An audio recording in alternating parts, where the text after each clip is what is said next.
Well, I'm back at it again. I did get the motor. I don't even know if I did it on that last video. I don't know. I didn't watch it. I forget. But I got the motor in the car. I'm putting it all back together now, so I'm getting everything going on that part. Like I said, it's a little bit different from small block Chevys. So, and on the rock, I guess you're going to bring it up to top dead center. Then you're going to do 1, 3, 4, and 5 on the exhaust rockers. And then number 1, 2, and 7, and 8. Then you're going to turn it crankshaft 1 full revolution to top dead center is achieved again. So then you're going to do the other ones. If I got that correct. Yeah, it's dot to dot on 12 o'clock on top dead center, firing position for number 1. Tighten and torque the intake rockers on the cylinders 1, 3, 4, and 5. And the exhaust rockers on 1, 2, 7, and 8.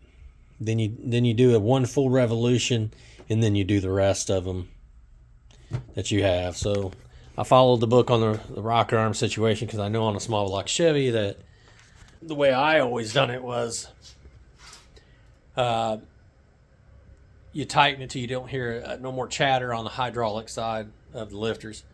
No more chatter. You go half turn, let the motor build up, do another half turn, you're done. That's the way I always done it. You can correct me if I'm wrong, but that's the way I always done it on the hydraulic lifter side. But I only ran hydraulics at the first, but I always ran solid lifters in mine, and always use a filler gauge. So, and I've always ran solid everything.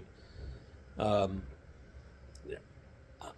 prefer to run it that way other than hydraulics. So, but this one's hydraulics, so that's the way the book told me to do it. So that's the way I done it.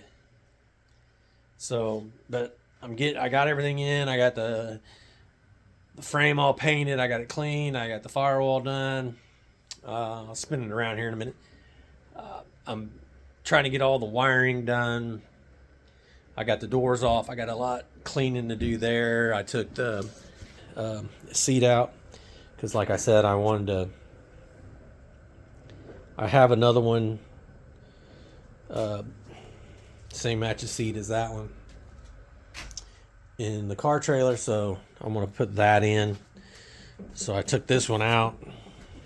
It's still a mess over here, but I took that one out. So I got to get the trans brake off of it. I got to remount that. So yeah, and then the all the electrical, it's dirty and dusty in here. I got to clean out the inside of the car.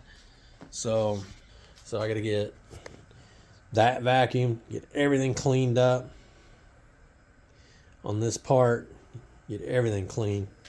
It's just filthy in here. So I'm redoing the wiring in here because I do have an automatic shifter there. So I want to get that taken care of. I want to grab a light, like I always need a light. Everything I do around here. But yeah, tell you, this light's still going to town, I'm telling you. It's one of our goon squad. But yeah, like I said, it's a 2-speed power glide. I do have the automatic shifter shifts from first to second. So it goes off of this box here, and I think the chip in it is I think it's either a 7200 chip, 7200 RPM chip. So I do have that. That was mounted to the back of, not mounted, but double-sided. I can't believe that double-sided tape lasted that long. It's been on that back of that plastic seat for, hell, I think 3 years. And that double-sided tape held up, and I stuck it on here, and it's still going strong. So props to MSD on their double-sided tape. Dang, I mean, that stuff sticks. So like I said, I gotta get all this wiring. These two leads here goes to my trans brake. I do have my line lock button. It's down there. I'm disconnected it off that plastic seat, so I just tucked it in over there. Just put it that way. I gotta still have it come over and mount somewhere over through here somewhere. I gotta figure all that out. So I did get a relay box, fuse and relay box here. So I took the other one out that I had in the back. I'm transferring all the wires. I have one power wire from the back coming up and feeding that. So instead of running power wires from the back, running them up to the front, I'm going to have it now run everything off from up here. So that's going to be a plus on my side. So I don't have all these wires running through the car up. Should have done it a long time ago, but hey, let me clean this. It's getting a glare or something. There we go. So yeah, I should have done it a long time ago. I got a lot of wiring to clean up over here on the other side. That wiring is terrible on that side. I'm not going to show it to you because it's a mess. But like I said, when I first done the car, I just wanted to get it out on the road, and so I didn't really care about the wiring. I cared about the car, the motor, and everything else. So, but now I'm going back through it all. So I'm trying to clean everything up. And I still think, and the only reason I installed the computer down there on the floor, I really don't have passengers in it too much. So I only done that because I can plug my computer in right here easily and get all my data that I want off my laptop. So I mounted it here instead of up underneath here somewhere, or somewhere it's out of the, it's out of the way, but it's still hard to get to, I guess. So that's what I'm doing to this on the inside. So like I said, I took it from, this is all dusty too. This was clean, but it's all dusty. Like I said, I had that fuse block mounted right over here on the frame. So like I said, I took it out. Now I pushed all the wires up front. So, and that's what I'm doing. So still need to paint that bar. So, but I'll show you the motor. I got like I said, I got it all painted here, the frames and stuff. The frame looks good and clean, shiny. So yeah, but yeah, I got everything painted up and cleaned up. I'm still trying to run all the wires to make it look right. I still got to put the coil packs on. So I got them over in the shelf, but I'm trying to get everything right through here. Since I have a fiberglass front end, I think I'm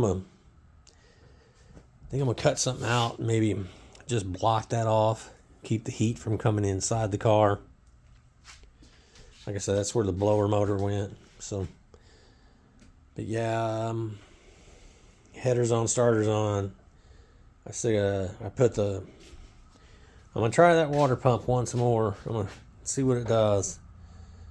So I got all my little baby solenoids on for the nitrous on. Get the brackets back on.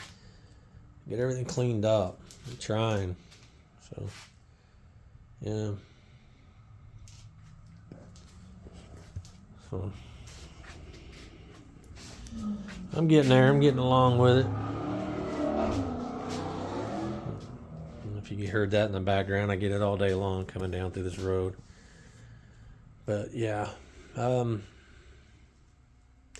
exhaust is on.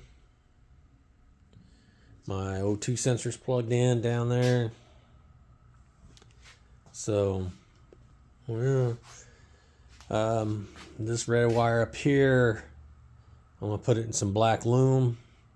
That's going to come down through the intake and plug into the water pump here. And then I got to run a negative off that, run it back down, and then run it to the negative on the side of the block. So, like I said, I'm trying to get everything tidy, try to get everything neat. So, I'm pretty sure the like I said, I took the doors off. I got this cord heat gun, because I'm heat shrinking everything. Wires everywhere. This is going to be a nightmare. This is going to probably take me 3 days to do. Like I said, I don't work on it very long. Every night, as soon as I get off work, I come out I eat, and then come out to the garage. So I'm only out here for maybe, time I get home, I'm only out here for maybe 2.5 hours, and then I go back in. So it's not like I'm really thrashing on it. I'm in no hurry. So, guarantee it's going to take me a while to get this all situated. Get everything cleaned up inside of here. Yeah, that's about it, really. Like I said, I got to clean up all that. I'm going to loom all this in a wire loom and get it all taken care of. I don't know where I'm going to mount the trans brake button yet, or my line lock button. I don't know until I figure out the seat situation.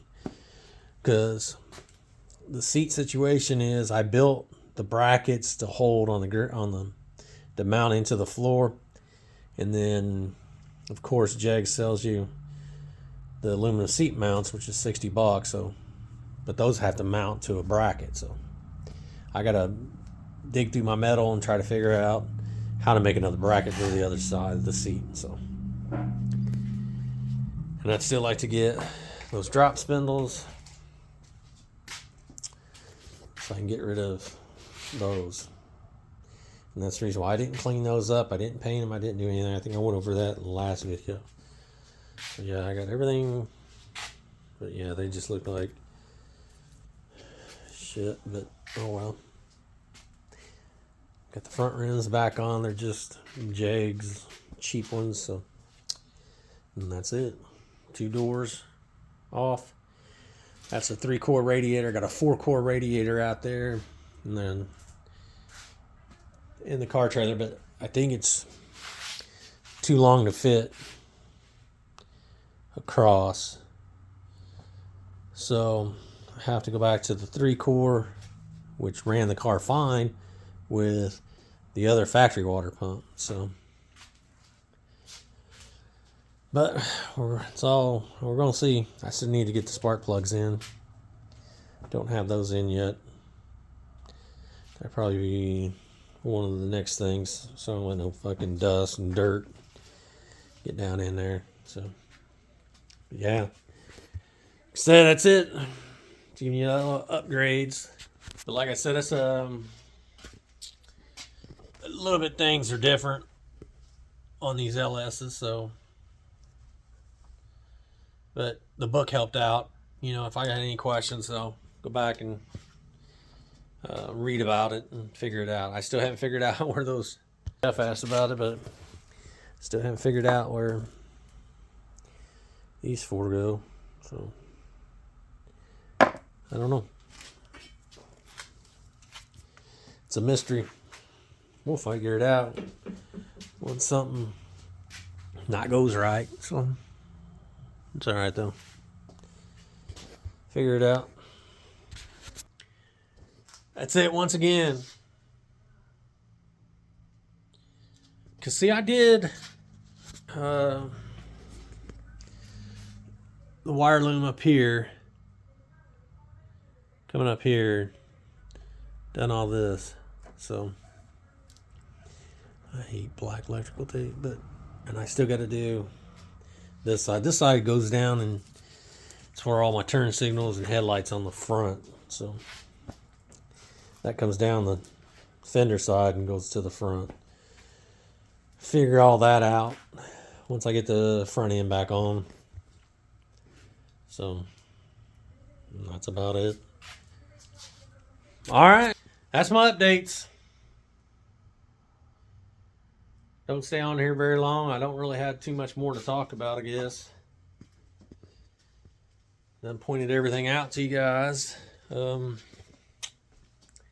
know. Got everything going.